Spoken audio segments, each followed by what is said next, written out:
ఆంధ్రప్రదేశ్లో ఖచ్చితంగా సమగ్ర కులగణన జరిగేంత వరకు కూడా ఆంధ్రప్రదేశ్లో బీసీ సమన్వయ కమిటీ పూర్తిగా అంచెలంచెలుగా సుదీర్ఘమైన పోరాటం కొనసాగిస్తుంది. మరి ఇప్పటికే భారతదేశంలో బహుజన్ సమాజ్ పార్టీ పూర్తి స్థాయిలో బీసీలు పక్షాన నిలబడి బీసీలకు సమగ్ర కులగణన జరగాలి, బీసీలకు 52% ఇవ్వాల్సిందే అని చెప్పి ఇప్పటికే బహుజన్ సమాజ్ పార్టీ పూర్తిగా రోడ్ల మీదకి రావడం జరిగింది. అందుకు బహుజన్ సమాజ్ పార్టీకి ప్రత్యేకంగా ధన్యవాదాలు తెలియజేసుకుంటున్నాం ఆంధ్రప్రదేశ్ బీసీ సమన్వయ కమిటీ తరఫున.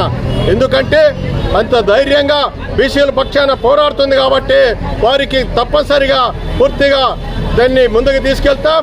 మరి అదేవిధంగా ఈ రాష్ట్రంలో ఉండే జనాభా మైండ్ సిస్టమ్ను కూడా మార్చడానికి మరి రాబోయే రోజుల్లో బహుజన్ సమాజ్ పార్టీ ఎక్కడ పోటీ చేసినా కూడా మనం వేణిగ గుర్తుకే ఓటు వేయాలని చెప్పి ఇది ప్రజల్లోకి తీసుకెళ్లడానికి ఆంధ్రప్రదేశ్ బీసీ సమన్వయ కమిటీ పూర్తి స్థాయిలో పనిచేస్తుంది.